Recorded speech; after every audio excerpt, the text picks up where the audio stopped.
nating tutuklasin ang mga kulay na maswerte na posibleng magdala ng positibong enerhiya at tagumpay sa ating buhay. Ayon sa Feng Shui, ang mga kulay na ito ay may malaking papel sa pag-akit ng swerte at pag-unlad ng ating kapalaran.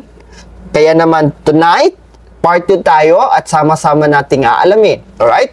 Sama-sama nating aalamin kung ano ang mga kulay na magpapalakas ng ating enerhiya at magdadagdag ng paghikayat ng magandang kapalaran sa darating na taong 2026. First, ikaw ay napapabilang sa mga horse kung ikaw ay pinanganak sa taong 1930, 1942, 1945, 1966, 1978, 1990, 2002, 2014, and 2026.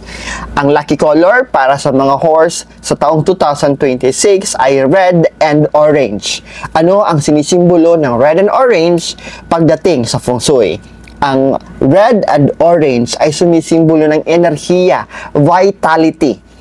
Parehos, ang red and orange ay nagre-representa ng lakas, ng enerhiya, passion, and this actually give a stimulating energy and movement. Ito ay nagbibigay reinforcement on the creativity and enthusiasm na aspeto ng buhay natin. Orange in particular is associated or kinokonekta sa creativity, playfulness, while ang pula naman is linked to pag-ibig, relationship, and good fortune. Karagdagan na kaalaman pagdating sa red and orange, pag pinagsama natin ang red and orange, ito yung nagkikreate ng warm, exciting na atmosphere at nagpropromote ng social interaction and conversation.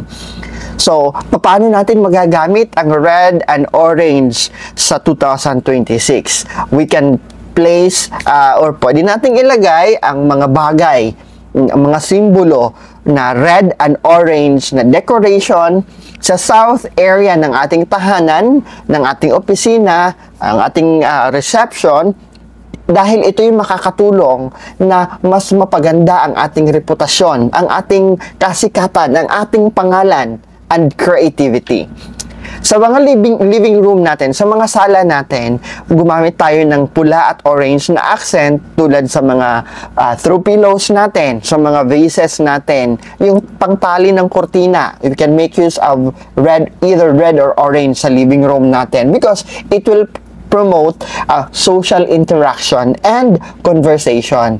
Yung sala set kasi natin is the public place sa lugar natin, sa tahanan natin. Our home is a private home, pero inilalaan natin, mayroon tayong sala set because doon natin ini-entertain yung mga bisita natin. And we want, pag may bisita tayo, we have this warm social interaction. Okay?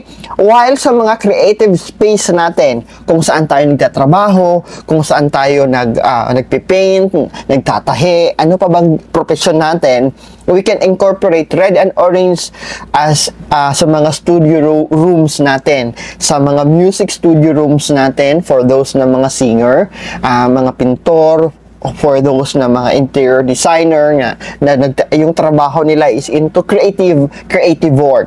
So, mas maganda you add on red and orange para mas ma-stimulate yung creativity ninyo at magkaroon kayo ng inspirasyon sa kung ano man ang mga projects at gagawin ninyo. Ito, may mga tip tayo para sa paggamit ng red and orange.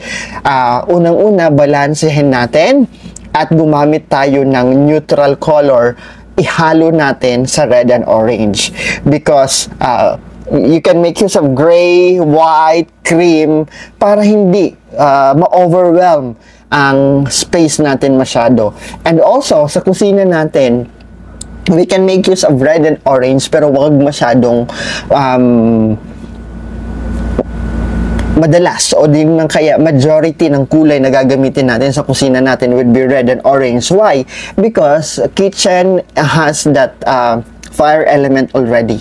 Our stove or any device, oven, microwave, oven toasters, itong mga ito ay sumisimbolo at nagpo-produce ng fire element. Kaya kung dadagdag ka pa, kung pipinturahan mo pa ang buong kusina ng red or orange, nako, overwhelming na, mai-imbalance na yung 5 element natin. Okay? So we can pair with earth tone color yung red and orange natin, such as yung brown. We can add terracotta to create na mas warm at mas inviting na atmosphere. So, pag in-incorporate natin ang red and orange sa mga lugar, sa sala natin, sa opisina natin, sa negosyo natin, what we do is we promote creativity and social interaction while adding warmth and excitement sa ating tahanan, sa ating buhay, at sa ating negosyo.